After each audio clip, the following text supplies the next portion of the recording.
Assalamualaikum warahmatullahi wabarakatuh.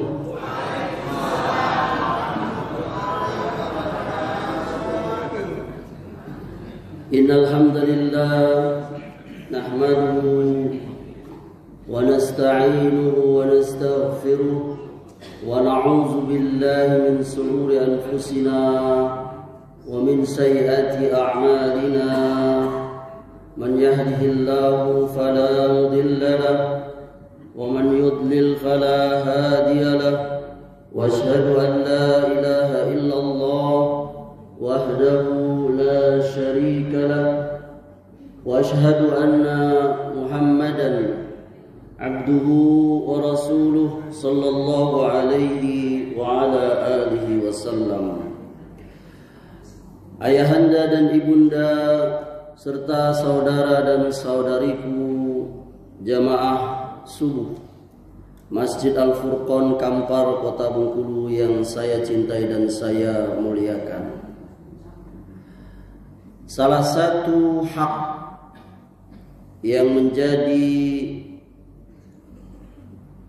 perintah yang agung di dalam agama kita itu adalah hak tetangga. Kalau berbicara hak orang lain, maka itu menjadi kewajiban kita. Hak anak dan istri adalah diberi nafkah, maka itu menjadi kewajiban suami atau ayah. Hak suami dan atau ayah itu dihormati, ditaati selama tidak bertentangan dengan agama, maka itu kewajiban bagi istri dan anak-anaknya. Begitu pula hak tetangga, maka itu menjadi kewajiban kita. Kita punya hak, kita pun punya kewajiban, karena kita sama-sama tetangga. Allah Subhanahu wa taala berfirman, "Wa bil walidaini ihsana wa bidzil qurba wal yatama wal masakin wal jari dzil qurba wal jaril junubi was sahibi bil janbi." Kata Allah, dan berbuat baiklah kepada kedua orang tua, karib kerabat, anak-anak yatim, orang-orang miskin, tetangga dekat dan tetangga jauh, teman sejawat. Quran surah An-Nisa ayat 36. Nanti ibunda lihat ya. Di sini ada hak kewajiban bagi tetangga. Allah menyebutkannya di sini, yakni pada poin kelima dan keenam, yakni tetangga dekat, tetangga jauh. Ini menunjukkan yakni keutamaan berbuat baik kepada tetangga. Kenapa? Karena ini Allah langsung menyebutkannya. Ada termaktub di dalam Al-Quran, surah An-Nisa ayat 36. Wal jari dzil qurba wal jaril junubi, tetangga dekat, tetangga jauh. Bahkan Rasulullah SAW beliau pernah bersabda, "Ma zala Jibril yusinil bil jari hatta zanantu annahu sayuwarrithu." Jibril itu terus-terusan menasihatiku, berwasiat untukku agar senantiasa berbuat baik kepada tetangga. Sampai-sampai aku kira, kata Nabi, aku itu menyangka, aku itu mengira bahwa tetangga itu nanti akan saling mewarisi. Ya, ini dapat warisan. Karena seringnya Jibril yakni menasihati, mewasiatkan Nabi untuk berbuat baik kepada tetangga. Ini hadis dikeluarkan Bukhari, Muslim dari sahabat Ibnu Umar radhiyallahu anhu. Oleh karenanya wajib kita menjalankan perintah Allah dan Rasulnya. Oleh karenanya tema saya suku kali ini adalah adab al-jiwar, adab bertetangga.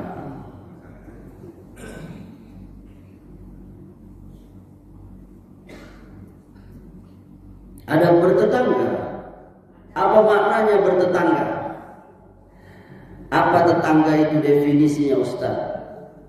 Sebagian para ulama mereka berkata tetangga itu yakni orang-orang yang memiliki rumahnya di sekitar kita.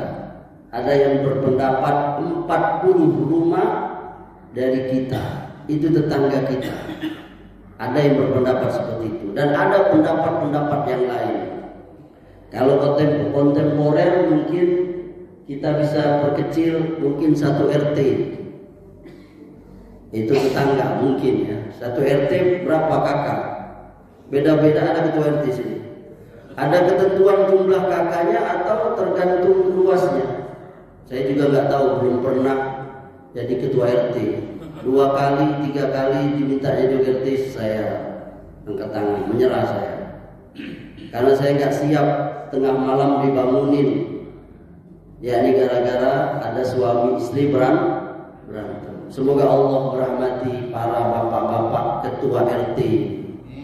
Itu berat itu jadi ketua RT itu. Mana?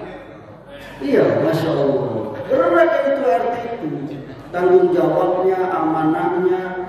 Jangan kita, wah Pak RT kok. Tidak boleh gitu. Berat jadi ketua RT itu. Dia harus menyenangkan semua warganya itu. Dan warganya itu beda-beda. Beda suku, beda pengalaman, beda ekonomi. Kita belum tentu mau jadi ketua RT. Karena ketua RT cuma satu. Gitu. Berat itu, tanggung jawabnya berat. Saya nasihati kepada Pak RT, tanggung jawabnya berat. Dunia, akhirat. Ada maksiat di RT itu, Pak RT duluan ditanya nanti. Anda punya wilayah, kok di situ ada anak muda kos-kosan nginap situ. Anda tahu, Anda punya kuasa, lalu Anda biarkan, Anda berdosa. Kullukum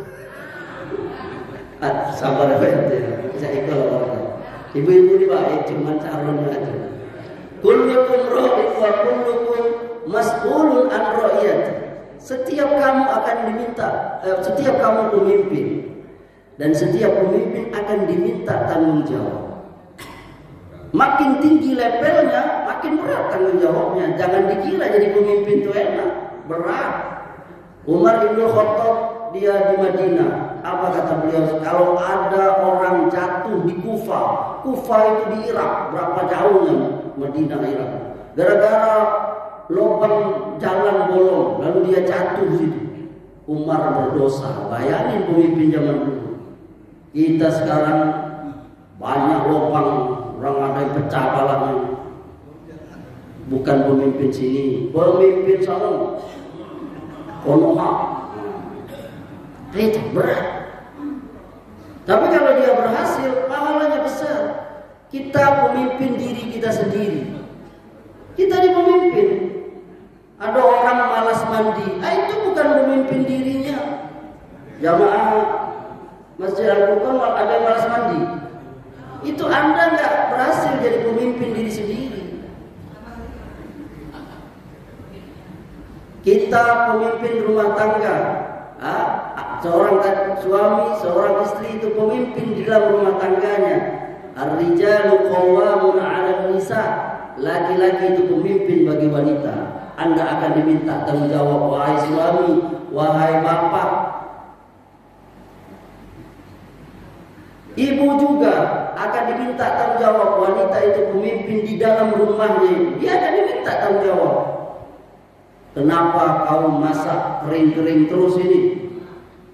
Sambal kacang, sambal teri, kecil kering terus. Padahal suaminya sudah ngasih duit cukup buat bikin gulai tempoyak, pindang. Lucunya lagi dia berdalil lagi. Oh, kan kata Ustaz Amri ada hadisnya Rasulullah, sebaik-baik lauk itu adalah cuka. Nah, ini salah memahami hadis. Nabi ngecek sebaik-baik lauk itu adalah cuka. Itu karena memang di rumah Aisyah saat itu memang tidak ada lauk lagi, cuma cuka itu lah. Cuka itu lah ya. Jadi Nabi itu orangnya tidak kayak gitu, tidak kayak si Amri. Ada makanan dia makan, tidak ada makanan dia diam. Ada makanan enak dia makan, makanan tidak enak dia maju. Dan ada dia ngecek asin, oh sini nak kawin lagi gue, tidak, gue ngecek itu, gitu ibunda. Jadi nggak tepat. Nah kita juga jadi suami juga, jangan juga otoriter pada istri. Istri kita sudah memasak untuk kita 15 tahun, ada yang 20 tahun, ada 40 tahun. Baru siang itulah dia udah masak. Ngapa nak kemarau setahun hilang oleh hujan sehari? Udah gampang. Kak tak masak, maaf kak, tadi wasikan main WhatsApp, Facebook, nonton Korea. Kita jadi suami, aman deh, biasa lah. Kelak beli aja gitu. Atau kita baik rumah makan enak itu rumah tangga seperti itu, sakinah, mawaddah. Nah ini kok jadi pembahasan rumah tangga ini. Nah kita lanjutkan ya. Apa itu? Tetangga tadi kita katakan ya ini orang yang di sekitar kita. Ulama berbeda, ada yang 40 depan belakang, ada satu RT dan sebagainya. Tapi yang jelas kita semua punya tetangga. Betul? Kita semua hidup ini punya tetangga, kecuali Tarzan. Tarzan pun ada tetangganya di hutan. Apa ibunda? Monyet, harimau, ada itu. Banyak aja sedikit kita punya tetangga. Oleh karenanya, yang pertama, yakni kita memilih tetangga yang baik, yang soleh. Sebelum kita memutuskan tinggal di satu tempat, ya, kita tanya-tanya dulu ini orang-orang di sini bagaimana agamanya, sifatnya, kelakuannya, dan seterusnya. Ya, soleh atau tidak, taat atau tidak, sifat-sifatnya, ya kan? Nah kalau dia orang soleh itu kebaikan bagi kita. Sebaliknya kalau tidak orang soleh, orang jahat, itu bisa jadi bencana bagi kita. Ibunda, ayahanda nggak dilarang mau cari rumah, pindah, beli, kontrak, itu karena dekat ke pasar, boleh? Boleh. Karena di pinggir jalan, boleh? Boleh. Karena dekat ke kawan rumahnya, boleh? Boleh. Karena perumahan elit, boleh? Boleh. Karena kontrakan rumahnya murah di situ, boleh? Boleh. Tapi yang lebih daripada itu, jangan lupa kita lihat tetangga di situ. Karena tetangga itu punya pengaruh. Hah? Apa kata Nabi sallallahu alaihi wasallam? Arba'un minas sa'adati, 4 perkara yang dapat mendatangkan kebahagiaan. Al-mar'atun solihatu, wanita yang soleh, istri yang soleh. Istri yang soleh itu itu mendatangkan kebahagiaan. Betul ayahanda? Ayahanda yang ditanya. Betul para suami? Istri yang soleh itu mendatangkan kebahagiaan. Apa ciri istri yang soleh? Diperintah dia nurut, salah satunya. Istri yang soleh itu kalau diperintah suaminya dia nurut. Bang, boleh aku baik? Kata suaminya, jangan. Aku butuh kau di rumah ini. Dia tidak pergi. Suka suami dengan istri seperti itu. Dengar juga, selama istri suami itu minta atau menyuruh hal yang tidak melanggar syariat. Kau jangan masukkan si anu itu ke rumah kita. Istrinya nurut. Ini wanita yang solehah, mendatangkan kebahagiaan. Ini Nabi yang mengatakannya. Al-mar'atu salihah. Kemudian wal maskanu wasi'un. Tempat tinggal yang luas. Kalau kita punya rumah luas, tenang kan? Tenang. Luas. Lapang. Tenang jiwa kita. Hah? Punya kamar sebesar masjid, bayangkan. Sebesar masjid kamar. Gimana gak lapang?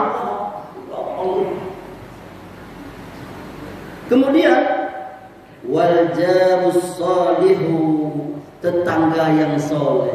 Subhanallah. Kalau kita punya tetangga soleh, dia baik, dia kan soleh, taat, tidak ada. Mana ada dia ngomongin orang itu? Tidak ada. Tetangga soleh tidak ada cerita itu. Hah? Kemudian al-markabul hani'u, kendaraan yang bagus. Kalau punya mobil, motor lancar, mobil ada AC-nya, motor enak ngegas remnya, bahagia itu, nikmat. Lalu kata Nabi, arba'un minasyaqai, 4 perkara yang mendatangkan kesengsaraan, kesusahan. Apa itu? Al-mar'atu su', istri yang buruk. Takunya diperintah tidak nurut, ya kan? Gimana ayahanda? Kalau punya bini tidak nurut? Serius? Alhamdulillah. Dia disuruh, dek jangan pahit gitu, dia nurut. Ayo dek kita, ayo, dia nurut. Ini menyenangkan hati. Sebaliknya kalau dia tengkar, sengsara suami itu kalau dapat istri yang melawan sama suaminya ini. Banyak omong kayak kakaknya. Pokoknya. Kemudian wal jarusu, tetangga yang buruk. Coba bayangkan, mau menang sendiri, tidak mau nolong, ya kan? Cuek. Enak tak tetangga saya itu? Tidak yang enak. Kemudian wal markabu su, yakni kendaraan yang buruk. Ada motor mogok terus. Awak nak pergi jalan-jalan kamu ke Pantai Panjang, mogok. Punya mobil rusak terus, habis berjuta-juta. Sengsara, kata Nabi SAW. Dan yang terakhir, wal maskanus dha'iq, ya, dha'iq, yakni tempat tinggal yang sempit. Ini hadis dikeluarkan oleh Ahmad, Ibnu Hibban dan lain-lain. Jadi tempat tinggal yang sempit mendatangkan kesengsaraan, ya kan? Sempit. Enak. Yang enak itu tempat tinggal lapang. Ustaz, iya Ustaz, enak ngecek cah itu. Si anu itu kayu, bisa beli rumah apa? Besar. Kami ini sempit, gampang. Kalau rumah kita sempit, hati kita, itu. Yang penting hati lapang. Nggak ada gunanya rumah lapang tapi hati sempit. Ibunda pakai baju sempit enak? Ayahanda pakai celana sempit enak? Tidak jauh tidur ke? Ayahanda pakai celana sempit enak? Tidak enak, takut koyak duduk. Sholat, sujud, ruku takut koyak, celana sempit. Coba kalau bayangkan hati sempit, sepi hati, tidak bersyukur, takut, bingung, gelisah, marah aja bawaannya, benci hati. Coba bayangkan hati sempit. Laki cepat balik, marah. Laki tidak balik-balik, marah juga. Suami istri masak, marah. Istri tidak masak, marah juga. Jadi kendaknya apa? Hati yang sempit. Tapi kalau hati lapang, hati lapang, rumah lapang, lebih. Jadi tetangga yang saleh itu mendatangkan kebahagiaan. Tetangga yang buruk, yang zalim, itu mendatangkan kesengsaraan. Yang kedua, ada bertetangga itu menyukai kebaikan bagi tetangganya seperti dia suka kebaikan yang ada pada dirinya. Kata Nabi, wallazi nafsi biyadihi la yu'minu 'abdun hatta yuhibbu li jarihi ma yuhibbu li nafsihi. Demi Allah yang jiwaku ada di tangannya, tidak sempurna keimanan seseorang sampai dia menyukai bagi tetangganya apa yang ia sukai dari dirinya itu. Ini hadis Bukhari dari Abu Hurairah. Kita suka rumah kita bagus. Kita juga suka kalau tetangga kita rumahnya bagus, dia rehab rumahnya. Jangan kita ini. Dia beli mobil baru, kita suka punya mobil baru, motor baru. Tetangga kita juga suka. Jangan kita iri. Dia tuh beli mobil baru, pasti kredit tuh. Pasti kredit 5 tahun. Ambo tahu niat. Apa urusannya ibunda? Dia nak ngutang 10 tahun, nak kredit, nak lunas, itu dia urusan kita. Kita jadi tetangga, alhamdulillah tetangga saya punya mobil baru. Mudah-mudahan kelak pergi pengajian sama dia. Jangan busuk hati. Tahu busuk hati? Nyakit leper itu, deri itu kalau busuk hati. Busuk hati itu busuk banget. Bagaimana? Buah itu kalau busuk gak bisa lah. Jangankan nak dimakan, orang nengok aja malas. Busuk hati itu terlihat dari wajah kita. Ibunda pernah dulu waktu Amri kecil ya, itu ada sinetron Keluarga Rahmat atau apa? Itu ada lakon namanya Ibu Hebring, tahu? Benar. Bagaimana wajah Ibu Hebring itu? Saya tidak menuduh dia aslinya seperti itu, saya yakin kan. Tapi karakter dia itu kan, bagaimana wajahnya antagonis. Kayak gitu. Lewat tetangganya lewat dia langsung bermuka masam. Pasti kalung itu, ambo tahu lah itu pasti. Disebutnya apa? Tetangga itu gak boleh. Apa ada kebaikan? Tetangganya anaknya diterima di satu lembaga kerja, langsung dia sibuk, pasti nyogok itu. Apa urusannya dengan kita? Coba. Biarlah dia nak nyogok dia. Kita bersyukur alhamdulillah anak tetangga saya diterima kerja. Kita al-jaza'u min jinsil amal. Balasan sesuatu sesuai perbuatan. Kalau kita iri sama orang, yang kita iri itu akan terjadi pada diri kita.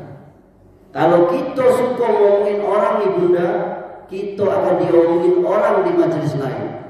Itu balasan. Jangan marah. Ini nggak boleh itu. Suka kita suka apa yang terjadi pada tetangga kita, kita suka ya alhamdulillah. Kemudian yang ketiga, tidak mengganggunya baik dengan ucapan maupun perbuatan. Man kana yu'minu billahi wal yawmil akhir fala yu'zi jarahu. Barang siapa beriman pada Allah dan hari akhir, maka jangan dia ganggu tetangganya. Ini hadis riwayat Bukhari dari Abu Hurairah. Lihat ini. Jangan ganggu tetangga kita dengan mulut dan perbuatan kita. Anda punya ayam.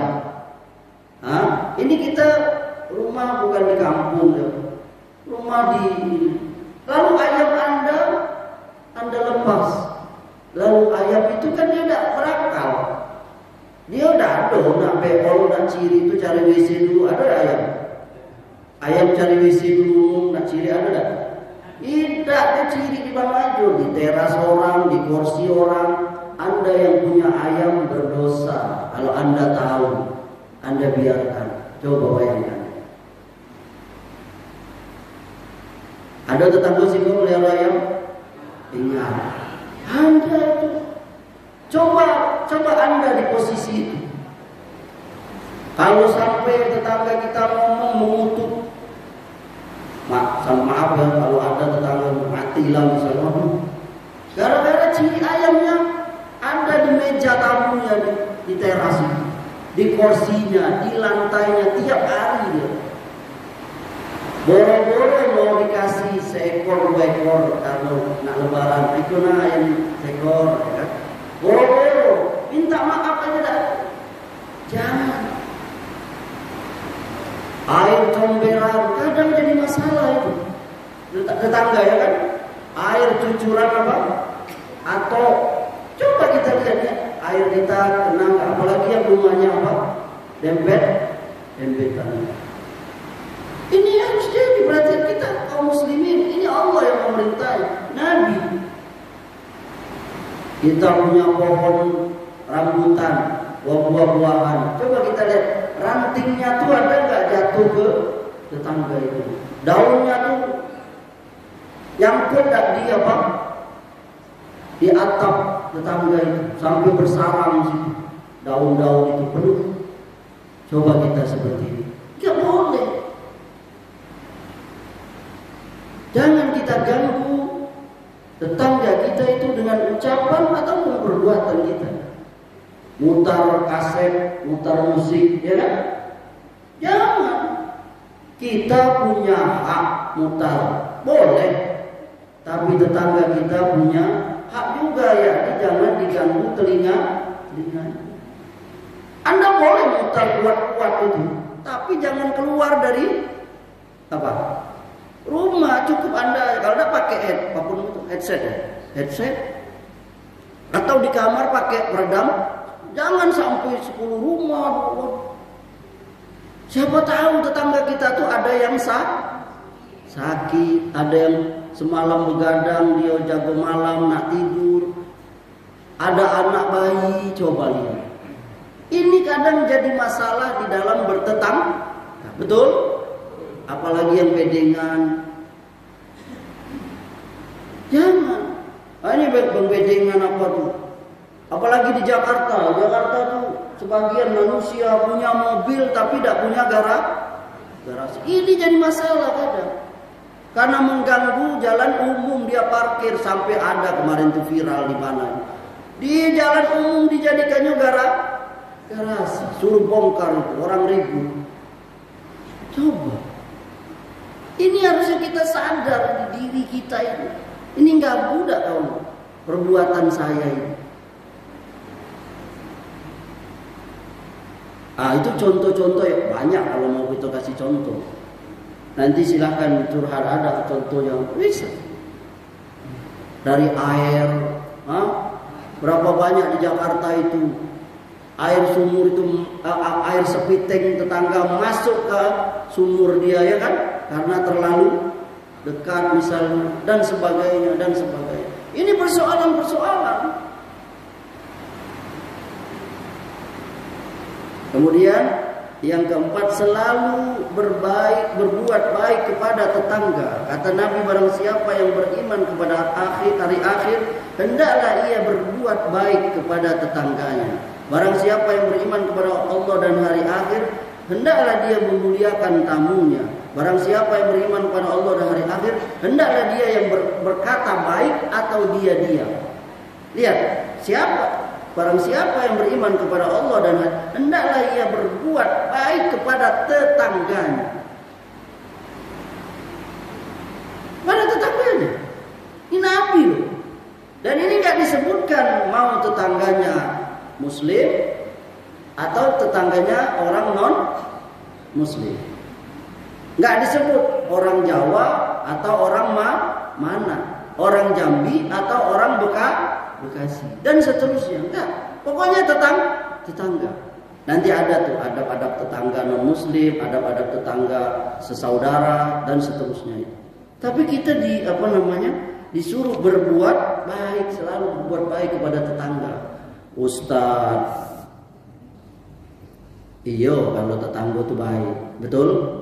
Cak mana kalau tetangga ya, oleh karenanya yang kelima, bersabar terhadap gangguan tetangga. Jadi tetangga yang baik bukan hanya menahan tangannya untuk tidak mengganggu, tapi juga sabar kalau ada gangguan dari tetangga. Ini memang berat ini. Berat ibunda? Berat. Makanya innallaha ma'as sabirin. Allah bersama orang yang sabar. Karena sabar itu memang berat. Karena belum tentu dapat diamalkan. Walaupun namanya Pak Sabarudin. Ada nama Pak Sabarudin sih. Pak Sabar. Orang Pak Sabar namanya sabar belum tentu sabar. Istrinya Pak Sabar ada di sini, istri Pak Sabar. Belum tentu dia sabar ngadapin suaminya itu. Padahal suaminya sabar. Kenapa? Karena memang berat. Sabar berat. Dan kita akan diuji itu dalam kehidupan. Allazi khalaqal mauta wal hayata liyabluwakum ayyukum ahsanu amala. Kamu akan diuji dengan kehidupan dan kematian, siapa yang paling baik amalnya itu. Ketika kita menikah, kita akan diuji dengan pasangan kita. Betul ibunda? Ibunda diuji dengan suami. Ternyata waktu belum menikah dulu, waktu masih PDKT, suaminya itu romantis, baik, suka menolong, menanya kabar. Kalau nyebrang itu hati-hati sayang, nanti jatuh. Ternyata sesudah menikah setahun 2 tahun, nggak ada lagi. Nggak ada lagi, hati-hati sayang nanti jatuh. Dia berkata, incek patok kok di mana? Jalan tuh yang hati istri tadi itu berdegup. Ya Allah, ternyata ini suamiku begini rupanya. Dulu dia nggak pernah marah, begitu sudah nikah marah terus. Itu ujian bagi ibunda. Jangan ibunda berharap dapat suami kayak bapak itu romantisnya Anda. Itu di TV, itu di setron, itu di rumah tangganya sendiri kadang hancur. Dia di sinetron. Maka kita sabar saja karena ujian. Ayahanda juga gitu kalau dapat istri yang tengkar. Enak ada dapat istri tengkar. Memang ayah mama. Apa kuncinya tadi ayahnya? 5 huruf tadi. Memang jadi itulah. Perempuan tuh dia dalam sehari itu harus ada 140.000 kata harus keluar. Iya, harus kita tak, ini ilmunya, ini psikologi. Perempuan tuh harus keluar. Itu kalau tidak keluar 200 atau 400.000 kata itu bukan perempuan. Saya juga, Ustaz juga, iyalah. Di rumah saya itu kalau istri saya itu tidak bergerak rumah tuh. Pagi-pagi saya masih main HP, anak saya juga gitu. Itu siapa yang gerak itu? Istri saya. Woi kau, kamu tidak anak kau sekolah kamu. Itu. Jadi maklum aja ya Anda ya. Sampai mana kita tadi itu? Juga sampai lupa tadi itu gara-gara ayah ibunda. Hah? Apa? Sabar bunda ngadapin. Yakni kita akan diuji itu. Yakni suami akan diuji dengan istrinya. Oke. Dapat pasangan yang baik. Ya kan? Dapat pasangan baik, suami baik, istri baik. Dapat mertua yang betul? Betul? Ayo kita takut. Ada yang mertua jadi cobaan bagi kita. Saya alhamdulillah dapat mertua baik sekali, subhanallah. Semoga Allah merahmati papa dan mama. Baik, dia sayang sama saya. Dibuatnya saya rumah, dibuatnya saya kontrakan, dibuatnya saya musola untuk saya ngajar. Semoga Allah merahmati mertua saya di kuburnya, amin. Dapat. Kalau dapat mertua yang jahat, coba. Dapat mertua ibu Hebring gimana ibunda? Itu ada itu ujian bagi bunda. Ingat ini ujian. Oke, dapat pasangan baik, suami istri baik, dapat mertua baik, dapat ipar buruk.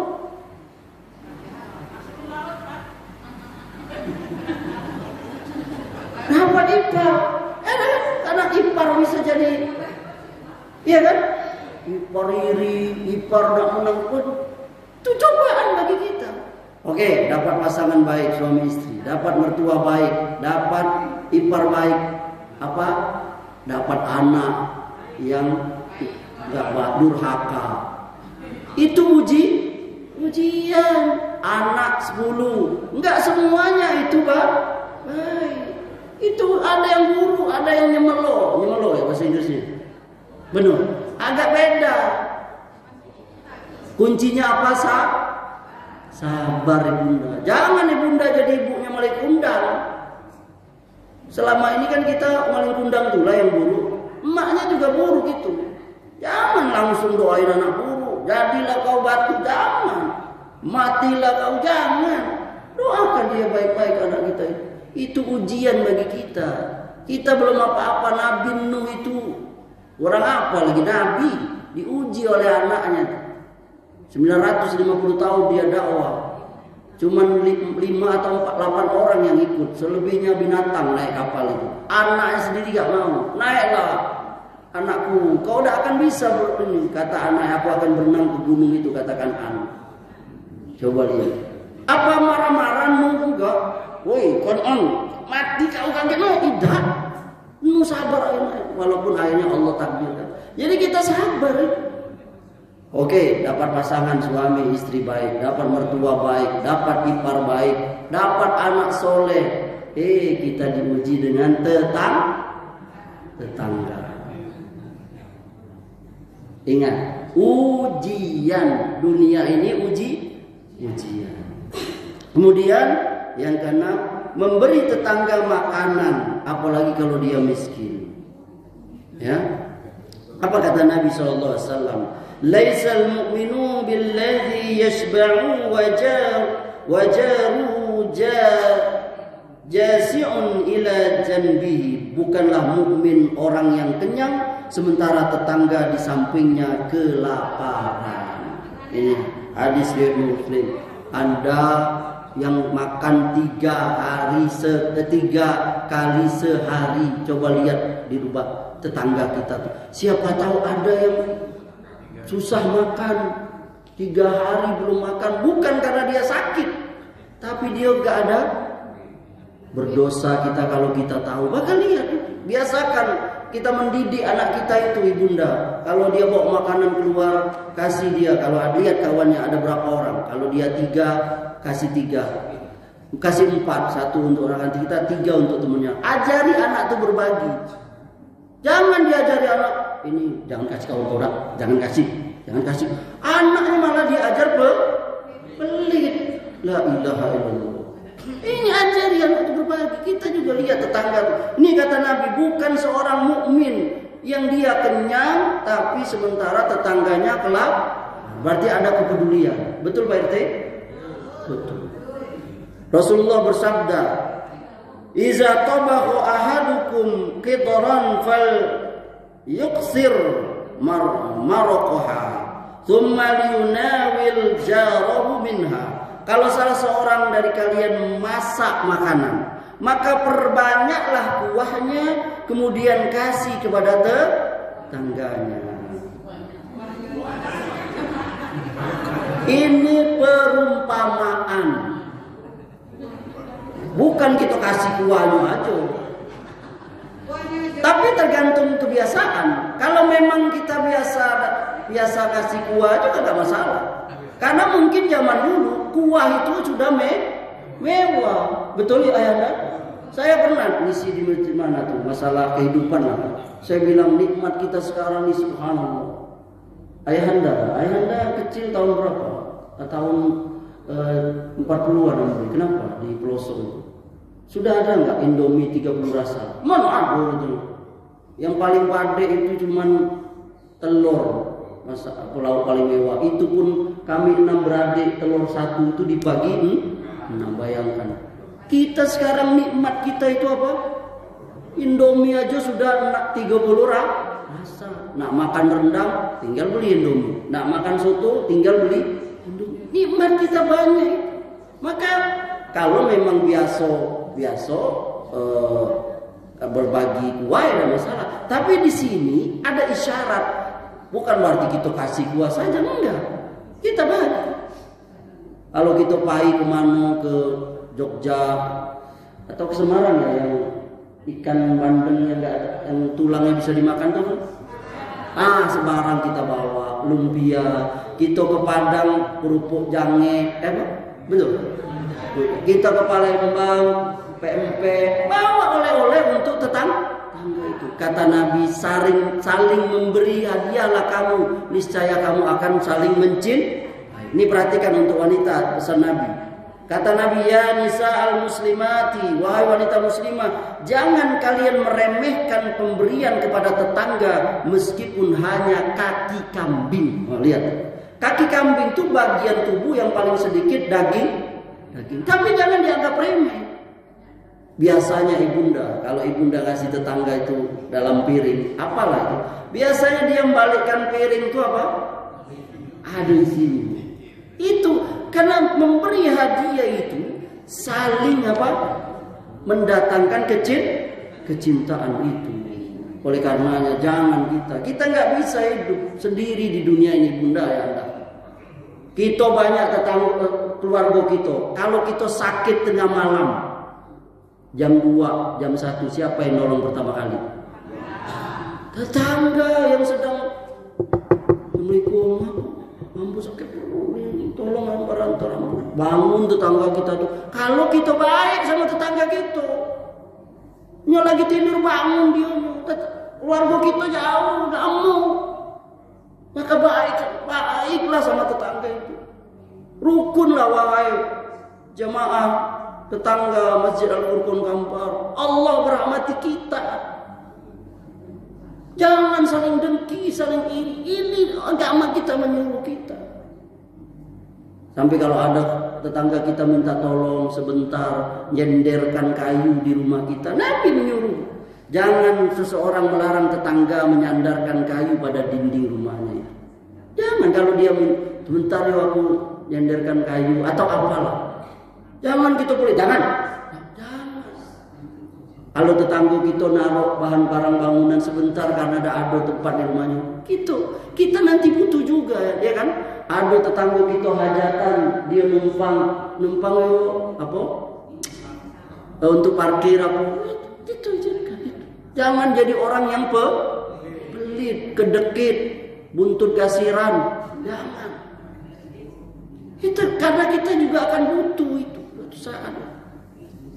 Ya, jadi tapi kita juga kalau minta tolong dengan tetangga, yo ingat-ingat juga. Janganlah 4 tahun parkir terus di rumah dia. Tentu ada, cuman dia nggak enak ngomong, kita sendiri yang sadar gitu. Oleh karenanya yang terakhir barangkali yakni menjaga rahasia tetangga kita. Kalau kita menutupi aib tetangga, insya Allah Allah akan menutupi aib kita di dunia apalagi di akhirat. Tapi kalau kita tukang buka aib, karena yang tahu posisi kita siapa? Paling dekat, tetangga. Kalau kita belagu laki bini, tetangga kita tahu itu. Walaupun kita belagu bisi-bisi, tahu dia. Aduh, telinganya tuh melebar. Apa? Ya belagu kayak laki bini tuh lah, memang laki. Laki itu malah jadi bensin, tahu bensin? Provokator, api disiram bensin, gedang apa ini? Kita jadi pemadam kebakaran harus siram. Tidak, dia baik, mungkin lagi gitu jadi tetangga tuh. Baik, jaga, jangan. Kau tahu, tetangga lain tidak tahu. Kau tahu tak? Tidak, ngapa? Hanya semalam balik malam belagu kayak laki. Wah, sedunia. Kayaknya ada pihak ketiga. La haula wala quwwata. Malah tambah dibakarnya. Semoga Allah Subhanahu wa taala merahmati ayahanda dan ibunda jamaah Al-Furqan Kampar sekitarnya ini. Dijadikan kita tetangga yang baik bagi tetangga kita, dan Allah jadikan balasannya tetangga kita itu baik kepada kita, dan Allah jadikan rumah kita, lingkungan yang dirahmati oleh Allah Subhanahu wa taala. Amin ya rabbal alamin. Barangkali cukup, ada yang ingin bertanya? Kalau tidak ada cukup, pas. Amin ya rabbal alamin. Subhanakallahumma wa bihamdika asyhadu an la ilaha illa anta astaghfiruka wa atubu ilaik. Wabillahi taufiq wal hidayah. Wassalamu alaikum warahmatullahi wabarakatuh.